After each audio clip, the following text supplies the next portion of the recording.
मोहिनी आजी, या सगळ्यात एक खूप गमतीदार गोष्ट घडली, सांगतो ऐका.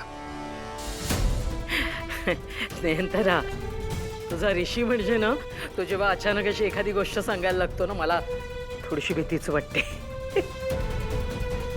बरोबर, काय सांगतोयस सांग. सो झालं असं की या मुलीने ज्या अनाथाश्रमाचं नाव घेतलं तिथे जाऊन आलो आम्ही. तिथे गार्गी नावाच्या मुलीची नोंद तर होती, पण ती ही मुलगी नव्हती. ती गार्गी कोणीतरी वेगळीच होती. त्यामुळे आम्हाला जरा संशय आला. हा, मग नंतर मी काय केलं, ही जी मुलगी आहे ना गार्गी, तिचे ना गुपचूप फोटो काढले आणि फोटो काढले आम्ही डायरेक्ट पोलीस स्टेशन काढलं. आणि पोलिसांनी काय हो, या मुलीची कुंडलीच काढली. मग आमच्या असं लक्षात आलं की आपल्याकडे वेळ खूपच कमी आहे, कारण इथं कुणीतरी केक कापायची गडबड करत असणार आहे ना. हो, वाटच बघत होती सगळी. म्हणूनच मग काय झालं, पोलिसांनी जी माहिती दिली होती त्या माहितीनुसार असं कळलं की ही जी मुलगी आहे ही एक ऍक्ट्रेस आहे. नाटक सिनेमात फारसं करिअर झालं नाही, मग पैशासाठी काय करायचं बाबा, म्हणून ही मुलगी फेक रील्स बनवते.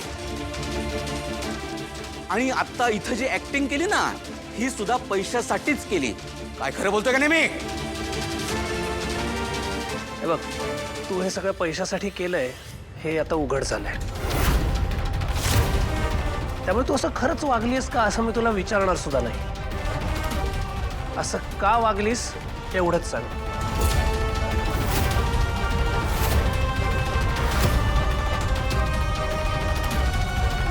तू सांगणार आहेस का पोलिसांना बोलवू, म्हणजे सगळंच उघड होईल, नाही का? नाही, थांब थांब ऋषी, त्याची काही गरज नाही आहे. आज खूप चांगला दिवस आहे. आजच्या दिवशी या घरात पोलीस यायला नकोत मला. हे बघ मुली, तू हे सगळं पैशासाठी केलंस हे माहिती आहे आम्हाला, पण हे तू स्वतःच्या डोक्याने केलंयस का कुणाच्या सांगण्यावरून तू इथे आलीस?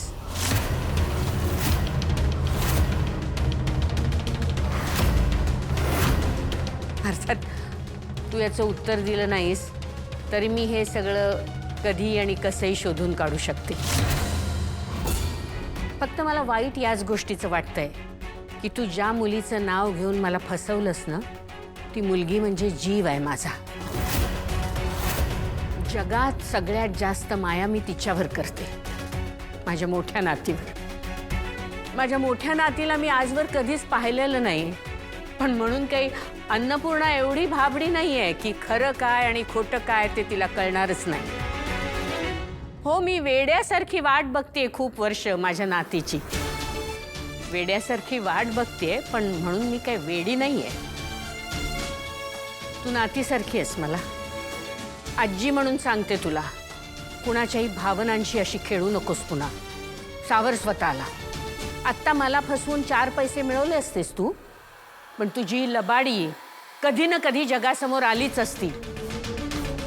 आणि खोटं जेव्हा उघडं पडतं ना, तेव्हा आयुष्याची फक्त माती होते.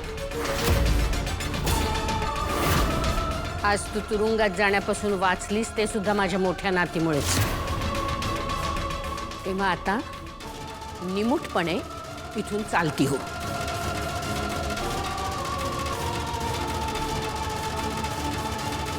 मंडळी, मला माफ करा. म्हणजे तुम्ही सगळेजण माझ्या नातीचा वाढदिवस साजरा करण्यासाठी इथे आलात आणि हे सगळं नाटक तुम्हाला बघावं लागलं. मला खरंच माफ करा. देव तरी माझी कसली परीक्षा पाहतोय कुणास ठाऊक. मी जिवंत असेपर्यंत तरी माझ्या मोठ्या नातीला बघू शकणार आहे की नाही माहित नाही मला. आई, आजी, हो असं काय बोलताय तुम्ही? आज एवढा चांगला दिवस आहे, प्लीज तुम्ही असं नका बोलू. अगं मग काय बोलू कमळी, देवाला काही पाझर फुटतच नाहीये. किती वर्ष झाली. आणि यंदा तर मी हा केकही कापू शकले नाही. नाही मी वाढदिवस साजरा करू शकत. मला माफ करा. पण तुम्ही सगळेजण मनापासून या वाढदिवसासाठी इथे आलात याबद्दल मी तुमची खूप खूप आभारी आहे. फक्त माझं एक ऐकायचं, आता कुणीही जेवल्याशिवाय जायचं नाही. माझ्यासाठी माझी विनंती आहे ही. राजन, हो, सगळ्यांसाठी बाहेर लॉनमध्ये जेवणाची व्यवस्था केली आहे, तेव्हा प्लीज सगळ्यांनी बाहेर येण्याची तसदी घ्यावी. प्लीज.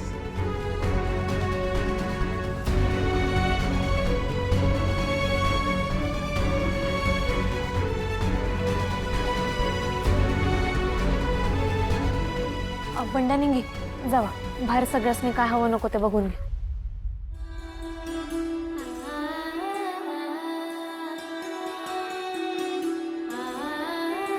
आजी, हो तुम्हीच असं धीर सोडून बसला असात तर कसं चालेल? तुम्ही नका काळजी करू. तुमची नात लवकरच तुमच्या घरी परत येईल. आता नशीब असं कुणाला काय चुकलंय का सांगा? देवानं सगळ्या गोष्टी लिहून ठेवल्यात, त्याची योग्य वेळ आहे. मग आपण त्याच्या आधी काही बी किती बी केलं तरी काहीच घडणार नाही. तुम्ही असं धीर नका सोडू.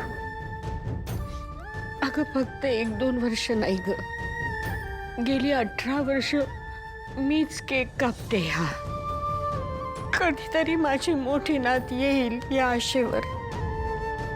आपल्या हाताने हा केक कापेल, मला केक भरवेल.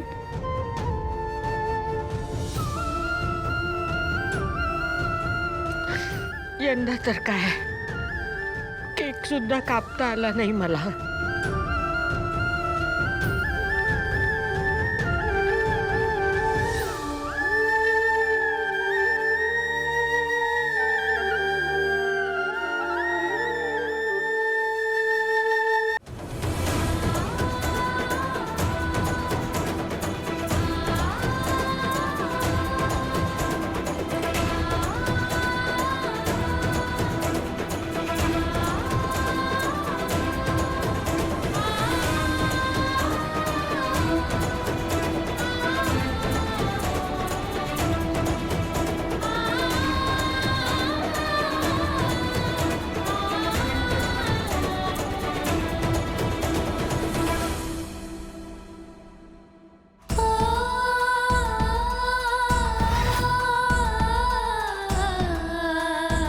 आजी, एक दिवस तुमची नात येईल आणि ती बी तुम्हाला असाच केक भरवल बघा.